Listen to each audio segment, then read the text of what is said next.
त्यांचं लेक्चर पण मी ऐकलं, खूप एन्जॉय केलं. काय वाटलं तुम्हाला, ताणतणावाविषयी काय वाटलं? सरांसाठी खूप मोठं उदाहरण दिलेलं आहे. त्याच्या पद्धतीने असं वाटलं की हा ताण आम्हाला येत असतो कामाचा, तर ताण हा कमी कसा करावा याचं जे शिक्षण दिलं आहे सरांनी खूप मोठं मोलाचं शिक्षण दिलेलं आहे. कारण आमचे खूप सारे असे वर्कर्स असे आहेत की त्यांना घरचं फॅमिली सांभाळून, बाहेरचं आपलं कार्यक्षेत्रातलं काम सांभाळून, त्याच्या पद्धतीबरोबरच आपल्या हॉस्पिटलमधलं काम सांभाळायचं, प्रत्येकाची ऑर्डर घ्यायची, प्रत्येकाचं काम पूर्ण करून द्यायचं, हा खूप मोठा ताण असतो. खूप म्हणजे खूप प्रेशर असतं अशा वर्करांना. त्याच पद्धतीने ते टेन्शन कमी करण्याचं काम सरांनी खूप मोठं महत्त्वाचं दिलेलं आहे आणि ते मोलाचं ज्ञान आहे त्याचा आम्ही खूप चांगल्या पद्धतीने उपयोग करू अशी मी अपेक्षा करते सगळ्यांना. डॉक्टर संजय कुमार पाटील सरांनी जर तुमच्यावर तणाव असतो त्याच्यावर एक लेक्चर दिलं, तुम्हाला काय वाटलं, काय सांगा? सरांनी आम्हाला आज राजमाता या कॉलेजमध्ये घेऊन आम्हाला चांगल्या प्रकारे लेक्चर दिलं. आम्ही ज्या मानसिक टेन्शनमध्ये असतो, आपलं मानसिक त्रास कसा दूर करायचा, आपण आपली लाईफ कसं हसत खेळत जगायचं, काम तर सगळ्यांनाच असतं, त्याच्यातून आपल्यासाठी स्वतःसाठी कसा वेळ काढायचा, आपल्याला जर राग आला असेल तर तो कसा शांत करायचा, हे सरांनी आज आपल्या लेक्चरमध्ये फार छान सांगितलं आहे. मी तर सारखे हसतच असते आणि इतरांना पण हसत असते. सरांनी जे सांगितलं ते मी माझ्या पेशंट म्हणजे माझ्या लाभार्थ्यांना किंवा गरोदर मातांना पुढच्या आयुष्यात आणि माझ्या एरियातल्या सगळ्या एजन्सींना मी त्यांचं काही टेन्शन असलं ना, मी पहिले त्यांची समस्या जाणून घेते, त्यांच्या चेहऱ्यावर कसं हास्य येईल हे मी पहिले बघते आणि माझं बाळ जर रडत असेल तर त्याला कसं हसवायचं हे पण मी त्यांना लसीकरणाच्या माध्यमातून मी त्यांना सांगत असते. सरांनी फार चांगलं लेक्चर दिले, पण आता सरांनी पुढचं लेक्चर मुलांनी मोबाईल का खेळू नये याच्यासाठी केलं पाहिजे. ते पण रोटरीला तुम्ही आव्हान करा, रोटरी क्लब डायनॉमिक बसले. रोटरी क्लबला मी एकच आवाहन करते की आजकालचे मुलं मोबाईल जास्त खेळत आहे. विशेष म्हणजे माझाच मुलगा मोबाईल मला देत नाही. त्याच्यावर एक मोबाईलवरती एक लेक्चर होणं गरजेचं आहे. सर प्लीज पुढचं लेक्चर मुलं मोबाईल जास्त खेळतात तर त्याच्याकरता एक लेक्चर परत एकदा व्हावं असं आमची इच्छा आहे तुमच्याकडे. रोटरी क्लब ऑफ डायनॉमिक भुसरीने आता जो कार्यक्रम आयोजित केला त्याच्याविषयी तुम्ही काय सांग? खळखळून हसलात तुम्ही. नमस्ते, माझं नाव शैला वैरागर, भोसले हॉस्पिटलची आशा आहे मी. आणि ह्या कॉलेजने आम्हाला ही अपॉर्च्युनिटी निर्माण करून दिली की बाबा जो ताणतणाव जे पाटील सरांनी खूप सुंदर आम्हाला लेक्चर दिलं. आम्ही हे समाजामध्ये सगळीकडे फिरत असतो, कामानिमित्त सांगत असतो आम्ही कामाची माहिती, पण हे तणाव घेऊन काम करण्यापेक्षा आपण मनमोकळेपणाने आणि मनावर ताण न घेता काम केलं पाहिजे. हे त्यांनी खूप सुंदर प्रकारे आम्हाला दोन्ही पद्धतीने समजून सांगितलं की तणावर काम केल्याने काय होईल आणि तुम्ही रिलॅक्समध्ये काम केल्यावरती काय होईल. हे जे मनावरती त्यांनी जे सांगितलं की आपलं मन आपल्याला कसं हे करते आणि त्या मनाप्रमाणे जर तुम्ही वागलं तर शरीरावरती पण आपला बदल होते. हे खूप छान आम्हाला समजलं आणि हेच आम्ही आता आमच्या एरियामधल्या लोकांसाठी करूया की जिथे बाबा तुम्ही ताण घेऊन काम करण्यापेक्षा जीवन एकदाच आहे, हसत खेळत जगा. खूप सुंदर आवडलं पाटील सरांचं, खूप छान आणि खूप धन्यवाद. से सरांनी लेक्चर त्याच्याविषयी काय आता गुंतवणूक विषय आता गजानन सरांनी जी गुंतवणुकीविषयी सांगितलं, म्युच्युअल फंड वगैरे, म्हणजे कसं होतं माहिती आहे का, जसं आमचं वय वाढलं पण तसे आमचं म्हणजे जे आम्ही इन्कम करतो तर भीती वाटते की आम्ही कष्टाने कमवलेला पैसा कुठेतरी चुकीच्या ठिकाणी तर नाही आम्ही इन्व्हेस्ट करत आहे. जे आम्हाला नॉलेज पण होतं की आम्ही पैसा तर कमवतोय पण फ्युचरमध्ये त्याचं कसं सेव्हिंग करायचं हे आम्हाला माहिती नव्हतं. पण गजानन सरांनी खूप छान मार्गदर्शन केलं की बाबा तुम्ही म्युच्युअल फंडमध्ये इन्व्हेस्ट करू शकता, लॉंग टर्म आणि शॉर्ट टर्म कसं सेव्हिंग असतं, कशा पद्धतीने असतं. आता आम्हाला पण म्हणजे काही जणींना वाटलं की आम्ही सेव्हिंग करावी पण कशा माध्यमातून केली पाहिजे हे आज आम्हाला कळलं आणि आज आमच्या अशा सगळ्या आहेत ना की ज्यांना मला असं वाटतं की त्यांनी लॉंग टर्मसाठी करावं. कारण हे आपण कसं आहे आजचं आपण जीवन जगतोय पण आपल्या उतार वयामध्ये काय भविष्य निर्वाह जे त्यांनी सांगितलं ते मला खूप छान आवडलं की 60 नंतर काय त्यावेळेस आपल्या हातपाय थकलेलं असं फायनान्शियल कमी आपण कमजोर होतो पण आजची जर बचत केली तर उद्याचं आपलं समजा फायनान्शियल हे छान होऊ शकतो आणि आपण जे ट्रॅव्हल करू शकतो जगामध्ये. हे खूप छान आवडलं मला. तुमच्यासाठी रोटरी क्लब ऑफ डायनॉमिक भुसरीने एकदा कार्यक्रम आयोजित केला, अशाच भविष्यात काय कार्यक्रम करायची अपेक्षा आहे तुमची? हे जे कार्यक्रम केले आम्हाला खूप आवडलं. जसं की आता आम्ही जसं मॅडमनी सांगितलं की जसं मुलांचं आज बघतोय आपण की माणसांना म्हणजे कसं आहे एखाद्याला व्यसन लागतं तसं मुलांना मोबाईलचं व्यसन लागलेलं आहे. तर त्यांनी ते शॉर्टमध्ये सांगितलं की मुलांना मोबाईलचं व्यसन नाही लागलं पाहिजे पण ते न लागू नये म्हणून त्याच्यासाठी आम्ही मुलांना कुठल्या ॲक्टिव्हिटीज दिल्या पाहिजे किंवा आम्ही स्वतःमध्ये महिलांनी काय बदल केला पाहिजे जेणेकरून समाजामध्ये जे समजा आज एखादी महिला जर समजा सुधारली तर ती पूर्ण कुटुंब सुधारवते. मग त्यांनी जसं सांगितलं की स्वतःच आपण मोबाईल बघतो किंवा टी व्ही बघतो, मग मुलांना आपण काय संस्कार देणार. पण हे संस्कार वर्ग आहे जे आमच्या लहानपणी आम्हाला संस्कार वर्ग होते त्यामुळे आम्ही घडलो. पण आता हे जे संस्कार वर्ग आहेत, ग्राउंडवरती खेळणं आहे, हे मुलांपर्यंत कसं पोचवलं पाहिजे, रादर त्यांच्या पालकांपर्यंत कसं पोचवलं पाहिजे, ह्याच्या संदर्भात लेक्चर व्हायला पाहिजे आणि आम्ही ते जरूर अटेंड करू. रोटरी क्लब ऑफ डायनॅमिक बूस्टरसाठी तुम्ही काय सांगाल? बोला बोला. अब तुम बोला हिंदी में. रोटरी क्लबला मी एकच सांगते, आज आशांचा सन्मान त्यांनी इथे केलेला आहे. आज आपल्या रिंकू राजगुरूने आपली आशा काय आहे हे ऑल महाराष्ट्राला किती दाखवून दिलं आहे. मी याच्यातून त्यांना एक संदेश देते की काल आशा काय होती हे कोणाला माहीत नव्हतं. आशा तळाघरात काय काम करते हे आजकाल कोणालाच माहीत नव्हतं. गर्भवती राहिल्यापासून तर तिच्या मुलाच्या चाइल्ड लसीकरणापर्यंत आशा आपली घरातली जबाबदारी, तिच्या मुलाची जबाबदारी, अशा 2 जबाबदाऱ्या पार पाडत असते. म्हणून आज सरांनी आम्हाला इथे बोलवलं, त्यांनी आमच्या आशांचा सन्मान केला. आज आमची एक दुसरी वेगळी ओळख निर्माण होत आहे. आजपर्यंत आम्हाला कोणी असं बोलवलं नाही, असं कोणी विचारलं नाही, असा आमचा मान सन्मान कोणी केला नाही. हे आज आम्हाला रोटरी क्लब मिळते. आज आमची कुठंतरी ओळख निर्माण होते. सर त्यांचे खूप तुमच्या धन्यवाद. कलागुणांना पण वाव मिळाला आज. आमच्या कलागुणांना खरंच वाव मिळाला आहे. आज आमच्या आशा इथं परफॉर्म करतायत, आज स्टेजवर बोलतात नाही का, सगळीकडे आज आशांना बोलवतात. काल पण आम्हाला दिघीला आदर्श शाळेमध्ये बोलवलं गेलं होतं. तिथे आजपर्यंत आम्हाला कोणीच इन्व्हाइट केलं नाही कार्यक्रमाला. आशा या, तुम्ही या. आमच्या कामाची दखल आजपर्यंत कोणी घेतली नव्हती. आज आम्हाला 4 महिने पगार मिळत तुमची नाही. दखल बस सिनेमाने सुद्धा घेतली. आज आमची दखल सिनेमाने घेतलेली आहे, आता रोटरी क्लबनं पण घेतलेली आहे. सर मी त्यांचे खूप खूप मनापासून खूप आभार मानते. धन्यवाद. थँक्यू. हमारा सम्मान किसी ने किया नहीं था, पर कल हमें बाहर से मैडम ने बुलाया, हमारा सम्मान किया और फिर यहाँ हम लोग को बुलाया गया. इसके लिए मैं बहुत बहुत दिल से थैंक यू करना चाहती हूँ सबके लिए. रोटरी क्लब कि का हमारा जो इतना सारा मान सम्मान हुआ है इसके लिए, और सम्मान ऐसे बढ़ा है.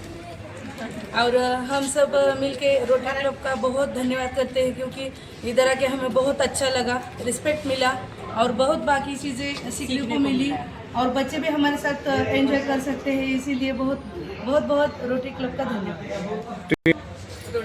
रोटरी क्लबचे आम्ही खूप खूप आभारी आहेत. इथे येऊन आम्हाला खूप छान वाटलं, चांगलं शिकायला भेटलं, बोलायला भेटलं आणि स्टेज चांगलं मिळालं आम्हाला. इथं माहिती भेटली, एन्जॉयमेंट पण केली चांगली. ताणतणावाचं कसं वाटलं? ताणतणावाचं खूप म्हणजे सरांनी खूप छान मार्गदर्शन दिलं.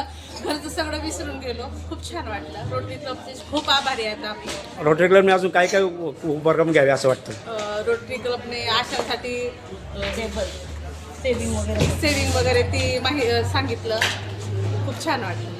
के बारे में जो बोलते हैं तो बच्चे बहुत बाद में घंटे घंटे मोबाइल देखते रहते हैं. और कैसे है अभी इस मतलब क्लाइमेट में मोबाइल ज़्यादा यूज़ करना नहीं करना, ये अपने पर्सनैलिटी की बात है. लेकिन जब बच्चे मोबाइल लेते हैं तो घंटों घंटे देखते हैं, आँखें खराब हो सकती है, बाकी बहुत बीमारी हो सकती है, आगे जा सकती है. अचानक से उसको बच्चों को बहुत बीमारी फैल सकती है, आँखों की यानी बॉडी की भी बीमारी होती है, वो भी फैल सकती है. तो बच्चों को मोबाइल कम से कम दिया जाए, इतना ध्यान हम अपने मम्मी पापा ने रखना चाहिए. और जो ग्राउंड एक्टिविटी रहती है वो बच्चों को सिखाना चाहिए, देना चाहिए, उसके साथ में जाना चाहिए. थोड़ा अपना टाइम जो रहता है वो टाइम निकाल के अपने बच्चों को साथ में लेके थोड़ा घूम के लेके आते हैं, तो बच्चों को मोबाइल आदत छूट सकती है और अच्छे तरह से हम उसको. रोटरी क्लबने आज तुमचा सन्मान केला आहे, तर त्याच्याविषयी काय सांगाल? आमचा आज रोटरी क्लबने सन्मान केलेला आहे. सन्मान तर सगळीकडे होतं, पण इथे अजून खूप छान पद्धतीने आम्हाला सन्मान मिळाला. सर्वांना आनंद आहे. सर्व रिस्पेक्टली त्यांनी इथे येऊन सर्व आशा वर्करनी टाईम काढून रोटरी क्लबला खूप इथे येऊन सर्वांनी एन्जॉय केलं. आणि तसं म्हणायला गेलं तर सगळीकडेच मान सन्मान होतो, पण इथे अनेक म्हणजे जे ऑर्गन्स आपलं हे असतात त्याच्याविषयी आम्हाला माहिती मिळते आणि विविध जे हे आहेत त्याच्याविषयी पण आपल्याला छान पद्धतीने माहिती मिळते की आता सपोज ताणतणाव आहे, मोबाईलविषयी आहे किंवा क्राईम जे आहेत ते घडत आहेत त्याच्याविषयी आपण कसं कमीत कमी आपल्या समाजामध्ये कार्य करताना उपयोग होतो ते सुद्धा रोटरी क्लबने अवेलेबल आम्हाला करून दिल्याबद्दल खूप खूप खूप धन्यवाद. नाव काय तुमचं, कुठं काम करता? मी सोनाली संदीप लांडगे. तर मी रोटरी क्लबचे परत एकदा धन्यवाद करते की माझ्या मुलांना मी घेऊन आले, त्यांनाही वेगवेगळ्या गोष्टी शिकायला भेटतात, त्यामुळे खूप खूप धन्यवाद. तुमचं नाव? प्रीती माळी कुठं काम करता? भोसरी. आपलं नाम? मी रेहाना शेख, भोसरी नगरपालिका हॉस्पिटलमध्ये आशा वर्कर. नमस्कार, मी ज्योती अनिल जगराडे, भोसरी हॉस्पिटलमध्ये काम करते. मी ॲज अ आशा वर्कर म्हणून काम करते. मी बबिता यादव, मी मोसी डिस्पेन्सरीमध्ये काम करते, आशा वर्कर या. हे उपक्रम रोटरी क्लब ऑफ डायनामिक भोसरीचे उपक्रम इथं की विविध उपक्रम इथं हाती घेतलेत, काय सांगाल त्याच्याविषयी? मी Rotary club of Pune Baner एलिगंटतर्फे आलेलो आहो, वन ऑफ द मेंबर. खूप छान शेतकऱ्यांसाठी आमचा सेक्टर होता. खूप छान माहिती आपल्या सगळ्या शेतकऱ्यांपर्यंत पोहोचवण्यात गेलेली आहे. वेगवेगळे स्पीकर्सनी वेगवेगळ्या तरीकेने आपल्या सगळ्या शेतकऱ्या बांधवांना सांगितलेलं आहे आणि नक्कीच त्याचा आपल्या प्रॅक्टिकल लाईफमध्ये उपयोग होईल. तर आजचा उपक्रम खूप छान होता सगळ्यांसाठी, समाज कल्याणासाठी. थँक्यू. काय काय सांगितलं शेतकऱ्यांनी? त्यांनी आपल्या गाय जे आहेत आपण खेडेगावात सगळ्यांच्या घरी गाय वगैरे असतात, तर त्यांना कसं त्यांचं पालन करायचं आणि खेड्यात नंतर आपल्या शहरात सुद्धा जे गाई म्हशी ठेवतात त्यांचं उपक्रम, त्यानंतर त्यांचं हेल्थविषयी आपल्याला खूप साऱ्या इन्फॉर्मेशन दिल्या गेल्या. त्यानंतर दुसरं सेशन होतं क्रॉप्स रिलेटेड. आपलं जे धान्य असतं त्याचा कसा उपयोग व्यवस्थित करू शकतो, जे नाश कीटाणू असतात त्यांचा कसा राईट पद्धतीच्या मेडिकल सर्व्हिसेसनी कसं आपण ते करू शकतो, हे सगळे 2-3 उपक्रम होते त्या सेशनमध्ये. कसं वाटलं तुम्हाला? खूप छान. मी म्हणेल की हा खूप वर्षांनंतर हा संधी आली आहे, तर पुढच्या वर्षीसुद्धा मोठ्या प्रमाणात आमचे शेतकरी बांधव येतील आणि हा जो मेसेज आणि उपक्रम आहे हा भरपूर 100-100वरनं 1000-1000वरनं लाख सगळ्या शेतकऱ्यांना हा मेसेज गेला आहे. तर भारत एकदम आता हा शहरी भागात उपक्रम झाला शेतकऱ्यांविषयी, हा ग्रामीण भागात कशा प्रकारे करायला हवा? ग्रामीण भागात नक्कीच, कारण की आपला जो मेन क्राऊड आपण म्हणू शकतो मेन संख्या ग्रामीण भागातच आहे. तर वेगवेगळ्या देवळात जाऊन वेगवेगळ्या ह्याच्यात मार्फत आपण जर शिबिर हे केले, ग्रामपंचायत आणि शिबिर जर आपण हे केलं, गाठलं त्यांना आणि ह्याच्याबद्दल माहिती दिली आणि सगळ्या शेतकऱ्यांपर्यंत, जसं मी सांगितलं आज 10 आहेत, 10वरनं 100, 100वरनं 1000, 1000वरनं लाख आणि एंटायर महाराष्ट्र इंडिया जर आपण कव्हर केलं तर सगळे शेतकरी बांधवांनी आपण सगळे सुख आणि जे बेसिक नॉलेज आहे ते आलं तर खूप चांगलं राहील. रोटरी क्लबने आता जो कार्यक्रम इथे घेतला डायनामिक भोसरी, तर तुम्ही आता याच्या वित्तविषयक लेक्चर झालं, काय सांगाल त्याच्याविषयी तुम्ही?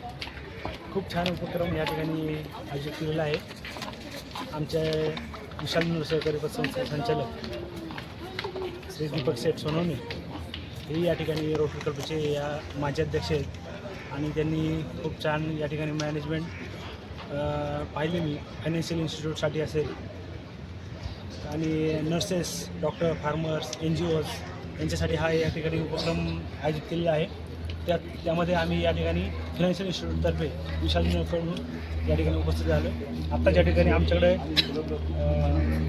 मारुतराव जाधव यांचं NPAवर लेक्चर झालं आणि त्यानंतर कवडे साहेबांनी ऑडिट जे सहकारी संस्थेला जे काही आवश्यक आहे त्या संदर्भात योग्य असे मार्गदर्शन केलेलं आहे. खूप छान वाटलं या ठिकाणी. अशाच उपक्रम रोटरीने ग्रामीण भागात घ्यावे त्याच्याविषयी काय सांगा? हो, ग्रामीण भागात निश्चितच हे जे आता नागरी सहकारी पतसंस्थेला ज्याप्रमाणे या ठिकाणी जसं नियोजन केलं त्याप्रमाणे ग्रामीण भागात देखील बिगर शेती पतसंस्था असतात त्यांना देखील या ठिकाणी रोटरी क्लबतर्फे मार्गदर्शन मिळावे असं मी सूचना करेन. रोटरी क्लबचे खूप खूप धन्यवाद. काय सांगाल आजच्या कार्यक्रमाविषयी? सर, रोटरी क्लबच्या माध्यमातून आज जो हा समाज सभा मेळावा 2025 आयोजित केला होता, बऱ्याचशा सामाजिक संस्थांनी याच्यामध्ये पार्टिसिपेट केले आणि आम्हाला स्पेशली जे सहकार विभागातील एक्सपर्ट आणून जे काही गायडन्स केलेलं आहे त्यासाठी मी Rotary club of dynamic Bhosari आणि आमचे जे संचालक आहेत संस्थेचे दीपक शेठ सोनवणे यांनी आम्हाला या कार्यक्रमामध्ये सहभागी होण्याची संधी दिली आणि आमच्या ज्ञानामध्ये यामुळे निश्चित भर पडेल. रोटरी क्लबने यापुढेही असे सर्व सामाजिक कार्यासाठी जे काही आवश्यक असेल त्या गोष्टी कराव्यात. यासाठी मी Rotary club of dynamic Bhosari यांचे आभार मानतो. धन्यवाद.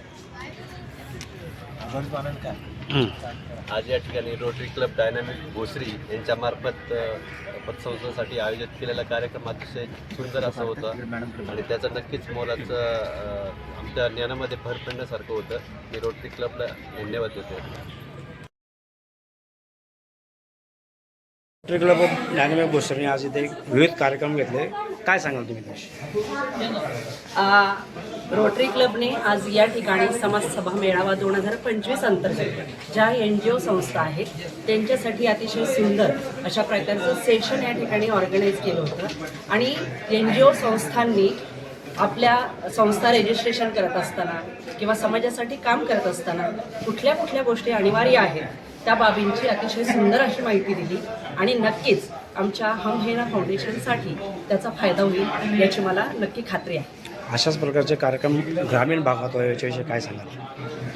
ग्रामीण भागात खरं तर नक्कीच आज म्हटलं जातं की जर खरंच देशाचा विकास करायचा असेल तर खेड्याकडे चला.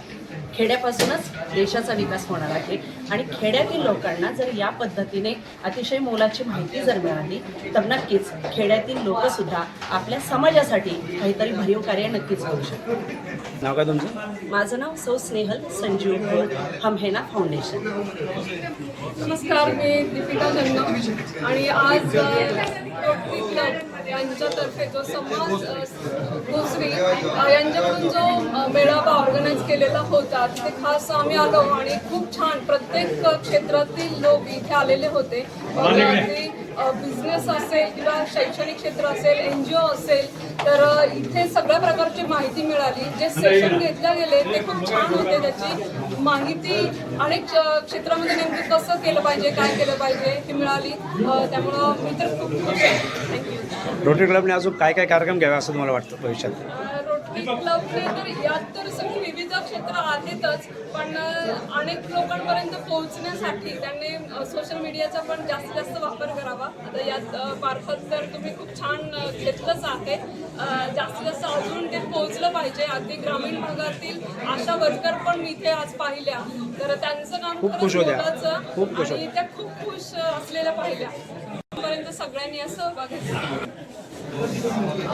या सेशनमध्ये मला असं वाटतं की लहान मुलांना सुद्धा म्हणजे आता आपण पाहतोय खूप मोठ्या प्रमाणात मोबाईल वापरला जातोय, तर त्याच्याशी थोडंसं बाजूला सारून त्यांना आपले दुर्ग संवर्धन असेल, गडकिल्ले असेल, शिवाजी महाराजांचं चरित्र असेल याच्याबद्दल जास्तीत जास्त माहिती पोहोचवून त्यांच्यामध्ये विचार हे रुजवले पाहिजे. त्याचबरोबर राष्ट्राभिमान असेल, देशाभिमान असेल, वेगवेगळे फाउंडेशन त्याच्यासाठी काम करतात. जसं आमचं हमेना फाउंडेशन आहे, ते आम्ही मुलांमध्ये राष्ट्रभक्ती आणि राष्ट्रनिष्ठा कशी रुजवली पाहिजे याचे सेशन, याच्यासाठी जे प्रत्यक्ष अनुभव जे घेतात त्यांचे लेक्चर ऑर्गनाईज करायला. क्लब ऑफ डायनामिक भोसरी इथं शेतकऱ्यांसाठी एक परिसंवाद आयोजित केला होता. काय वाटलं तुम्हाला? काय सांगा? अतिशय सुंदर वाटलं. तर सर्वप्रथम म्हणजे ज्या वेळेला कुलकर्णी सरांनी आणि ती औषधाची माहिती दिली त्या माहितीमध्ये अतिशय आम्हाला उत्कृष्टपणा वाटला आणि शेती करण्यासाठी खास आपल्या या रोटरी क्लबवरून आपली जी मान्यवर मंडळी आमच्याकडे शेती करता येतील त्यांच्यासाठी आम्ही अतिशय असं त्यांचं कौतुक करू आणि त्या कौतुकामध्ये त्यांनी जी आम्हाला या औषधाची माहिती दिलेली आहे, सोयाबीनच्या पिकाची माहिती दिली आहे, कापसाच्या पिकाची माहिती दिलेली आहे, पिकाची उत्पादन कशी वाढली पाहिजे याच्याबद्दल त्यांनी माहिती दिली. त्याबद्दल मी त्यांचा आभारी आहे. त्यांच्यासाठी खूप खूप धन्यवाद. असेच कार्यक्रम ग्रामीण भागात राहावे, असेच कार्यक्रम ग्रामीण भागामध्ये झाले पाहिजेत अशी आमची विनंती आहे रोटरी क्लबला. सर्वांनी आमच्या ग्रामीण गावामध्ये येऊन आपण मंदिरामध्ये आमच्या पारगाव गावामध्ये येऊन आमचं मंदिर मोठं आहे, त्या मंदिरामध्ये जवळजवळ 100-200 लोक एका वेळेला बसतील. अशा ठिकाणी तुम्ही जरी आलात तरी आम्ही सर्व शेतकरी आपणासाठी भरपूर अशी मदत करू. आपण हा कार्यक्रम गावोगावी राबवावा अशी तुम्हाला विनंती करतो आणि या ठिकाणी थांबतो. नाव काय तुमचं? तुकाराम जनाजी पानसरे, गाव? गाव पारगाव तर्फे खेड, तालुका आंबेगाव, जिल्हा पुणे. माहिती मिळाली आम्हाला ती खूप उत्कृष्ट माहिती आहे. त्याच्यामुळे शेतकऱ्याची प्रगती होईल, शेतकरी औषधाविना शेती करील, उत्पन्नात वाढ होईल आणि त्यामुळे शेतकरी सुधार आणि सुखी होईल अशा प्रकारची माहिती. ही माहिती जशी आता इथे दिली तशी गावगाव यांनी प्रसार करावा आणि त्याची माहिती सगळ्यांना पोहोचवावी अशी मी रोटरी बोलायला विनंती करतो. नाव काय तुमचं? मी दादाभाऊ धोंडीभाऊ वागचौरे, गाव? गाव पिंपळगाव गोडे, तालुका आंबेगाव, जिल्हा पुणे. मी तानाजी सदाशिव मुंडे, जुन्नर तालुका, अगदी पश्चिम डोंगर भागामध्ये, दुर्गम भागामध्ये आमची शेती आहे आणि आमचं गाव आहे. या ठिकाणी गाव कुठलं? तांबे, वरचं काले तांबे. काले तांबे हे आमचं गाव आहे. आणि या ठिकाणी गेली जवळजवळ 25 वर्ष का होईना म्हणायला काय हरकत नाही, आमच्याकडं Rotary club of forest Pune ही संस्था फार सुंदर अशा काम करीत आहे. शेततळी, हायस्कूलचं काम, समाजासाठी आपण ते पिण्याचं काय म्हणतो त्याला, आरो प्लॅन, अशा अनेक सुविधा त्यांनी या ठिकाणी येऊन केलेल्या आहे आणि जनजागृती केलेली आहे. आणि जवळजवळ 200-250 जर्सी गाई दुधाच्या व्यवसायासाठी लोकांसाठी दिलेली आहे. आणि बरेच असं 10-20 वर्ष आम्ही त्यांच्याबरोबर काम करत असताना आम्हाला अगदी असं सुंदर अशा प्रकारचं वाटतं. आणि आपण पाहतो सरकारी कामं करत असताना ज्या ज्या ठिकाणी भ्रष्टाचार, 2 रुपये ऑन द्या, तुमचा नंबर लावा, अशा प्रकारच्या कुठल्याही प्रकारचा प्रसंग नाही. ही मंडळी स्वतःच्या खर्चाने स्वतःचा डबा घेऊन येऊन आमच्या गावामध्ये भोजन करून जातात, परंतु सगळ्यांना मार्गदर्शन करीत आहे. आजच्या प्रकारचा आजचा जो हा एक त्यांनी आमच्या शेतकऱ्यांचा संघ घडून आणला, हा अगदी शर्करा दुग्धयोग आपण म्हणतो अशा प्रकारचा आहे. आता आम्ही इथं सेंद्रिय शेती, गायांचं व्यवस्थापन अशा प्रकारच्या गोष्टी ऐकल्या. तर मी पण छोटासा बागायतदार आहे, मी फळबाग बागायतदार आहे ड्रॅगन फ्रूटचा. पण मी सेंद्रिय शेतीकडे वळलेलो होतो. परंतु जे मी माझी प्रश्न विचारला तर आमची 25 वर्ष आम्ही शेत्या करतोय, 50 वर्ष शेती करतोय, कांदा पिकवतोय, बटाटा पिकवतोय, ज्वाऱ्या, याच्यामध्ये आतोनात आम्ही सेंद्रिय खताचा वापर केलेला आहे. आपलं रासायनिक खताचा भरपूर असा वापर केलेला आहे. मी प्रयोग केला 1 वर्षी जवळजवळ 70,000 रुपये मी खर्च केला 25 गुंठासाठी, पण एकही त्याचा काही फायदा झाला नाही. त्याच्यानंतर त्या मंडळींनी आम्हाला सांगितलं की सेंद्रिय हे एकदम सेंद्रिय नाही करता येत, हळूहळू तुम्हाला पहिली भरपूर सवय लागली आणि एकदम विषमुक्त होता येत नाही. त्यामुळं मग आम्ही तो प्रयोग कॅन्सल केला आणि 25% आणि 70%, 75% 75% सेंद्रिय आणि 25% रासायनिक असा प्रयोग करून ते पुन्हा आम्ही त्या लेवलला ती शेती आणली. आणि आता ती फळबाग आहे माझ्याकडे ड्रॅगन फ्रूटची, ती सगळी सेंद्रियवर येतात, सगळं शेणखतावर आहे कम्प्लीट. आणि हे आपल्या स्लरी वगैरे याच्यावर आहे, सुंदर अशा प्रकारचं उत्पन्न घेतो. आणि याचा सगळ्याचा फायदा, आमच्या गावात पाणी नव्हतं, पाणी प्यायला नसायचं, पण या रोटरी क्लबच्या माध्यमातून जी आम्ही तळी घेतली, गावाच्या सगळ्या भोवतीने 5-7 तळी मारलेत मोठे. त्या तळ्यांनी काय म्हणतात त्याला, टँक बनवलेत, ते यांच्याच मार्फत बनवले. तर ते एवढे सुंदर बनलेत तर आमच्या पिण्याच्या पाण्याचा सुद्धा प्रश्न मिटला. उन्हाळ्यात सुद्धा आमच्या गावात रोटरीच्या माध्यमातून हा पुणे फॉरेस्ट असं फार सुंदर यांचा प्रोग्राम आहे. आणि आज मला लय आनंद झालाय, मला जी माहिती पाहिजे होती ती मिळाली, जी उलगडत होतो बऱ्याच दिवस, म्हणजे यूट्यूबच्या माध्यमातून याच्यातून ती तो अगदी सोप्या भाषेत आम्हाला पाहिजे ती भाषा आणि पाहिजे ती माहिती, आमचे बी प्रश्न. आणि जे तुम्ही इथं लेक्चरर मंडळी आणली ती एवढी सुंदर आहे का ती पुढचा माणूस समजून भाषा वापरतात, शेतकऱ्यांची भाषा. नाही तर इथं सगळं बाहेर इंग्लिश होतं, मला यायला सगळं इंग्लिश आहे का काय असं वाटतं. पण इकडं स्टेजवर आले अगदी मराठी आणि सुंदर ते जर्सी गायांची माहिती सुद्धा. म्हणजे आज तुम्ही येऊन धन्य झाला. धन्य झालो अगदी. आम्हाला आज सोन्याचा दिवस उगवल्यासारखं झालं. जी माहिती मिळाली आम्हाला ती अगदी सुंदर अशा प्रकारची मिळालेली आहे. मी शतशः यांचं आभार मानतो की अशीच माहिती. आणि आता मी मग अशी तुम्ही आता तुमच्या कार्याला तांब्याला कधी बोलवून यांना नाही बोलवणार लगेच आम्ही. आणि लगेच त्यांना तांदूळ पॅकिंग देणार. इंद्रायणीचा तांदूळ आमच्याकडं सेंद्रिय आज सुद्धा उपलब्ध आहे. मी तुम्हाला आता फोटो नाही सांग, माझ्याकडे सुद्धा 50-60 गिऱ्हाईक आहे का ती आपल्याकडून तांदूळ घेतात, पण तो माझा मी देत नाही, माझ्याकडे नाही एवढा विक्री आहे. पण मी यांची शेतकरी यांची पाहिलेले शेतकरी माझे मित्र म्हणले त्यांचा तांदूळ देतो. मागच्या आठवड्यात मी 100 किलो रत्नागिरीला तांदूळ पाठवलाय मार्केटच्या मार्फत. अशा प्रकारचं तांदूळ आणि आम्ही म्हणजे आता रोटरीचं शेतकऱ्याचं नातं घट्ट झालं. घट्ट ना आता लय घट्ट करणार आजच्या प्रोग्राममुळे एकदम असा पिळा मारणार तुटणार नाही कधी अशा प्रकारचं आणि फार सुंदर लय आनंद झाला. म्हणजे आज हे लेक्चर ऐकून हा लय आता माझं 67 वय या 67 म्हणजे वर्षामध्ये मी शेती करतोय. पण या ठिकाणी एवढा सुंदर प्रोग्राम आणि सगळं म्हणजे डिजिटल अगदी सगळे कोण म्हणजे काही ठिकाणी तुम्हाला शेतकरी साधा नाही दिसत इथं. काही ठिकाणी तुम्हाला पैसे देऊन लेक्चर ऐकायला मिळतात. इथं काय सांगा अशा प्रकारची माहिती ही रोटरी क्लबच्या माध्यमातून मिळते हे आमचं आम्ही भाग्य समजतो. नाहीतर आम्ही ज्या वेळेला सरकारी माणसं बोलवतो कृषी अधिकारी ज्या वेळेला बोलवतो ना त्याला ते चहा लगेच पाणी लगेच बसायला लगेच सगळं करायला लागते. इथं खर्च पण यांचाच. माहिती काय डोक्यात जात नाही हो. ही पण योग्य माहिती दिली जाते माहिती. पण शेतकऱ्यांच्या डोक्यात माहिती जावी अशी जर पाहिजे असेल तर रोटरी क्लबच्या माध्यमातून कामं करा.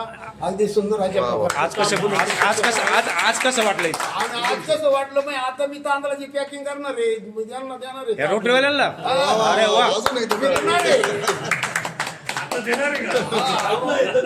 अहो आता माझ्याकडं आंबे पण आहेत माझ्याकडे ड्रॅगन फ्रूट आहे.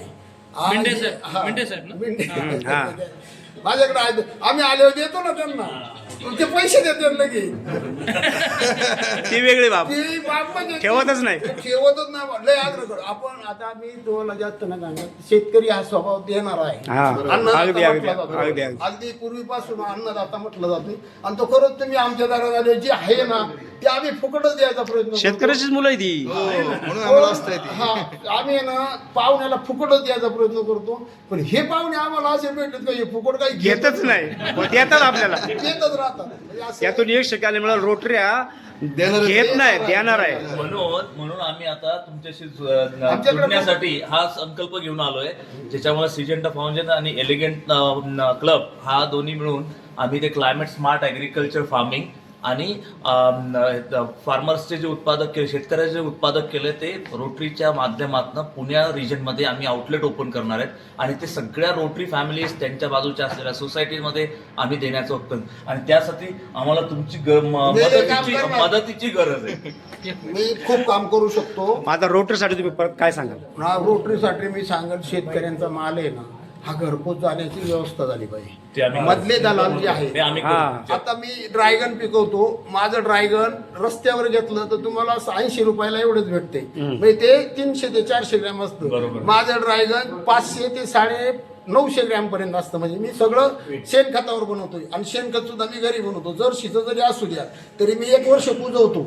जे पूर्वज आपले वडीलधारी जे पावसाळ्यात पलटी करत होते शेणखाई चाळायचं चालायचं शेणखाई म्हणतात. आता तुम्हाला शेणखाई असेल तर जरा यांना पटेल आम्हाला शेतकरी पण त्याला आम्ही शेणखाई म्हणायचं. मग ते पावसाळ्यात त्या शेणखाईत पाणी साठायचं आणि पावसाळा कमी झाला ते पाणी संपलं त्याच्यातलं की ते चाळायचं.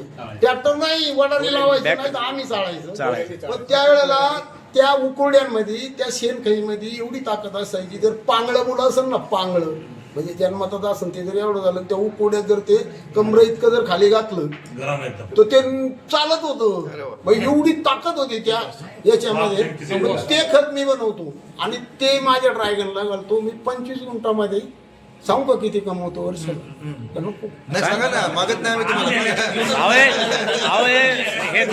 घेणारे नाही.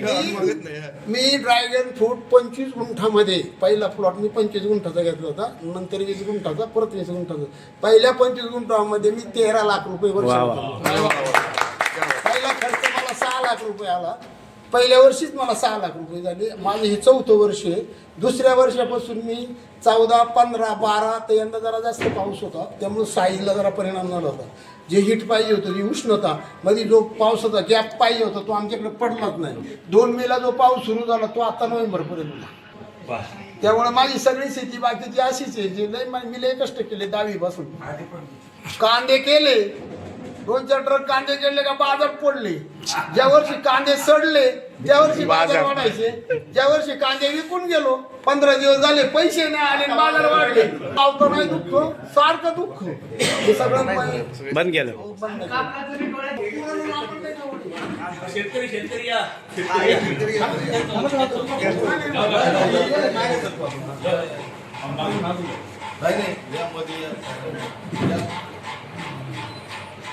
जय जवान जय किसान. जय जवान जय किसान.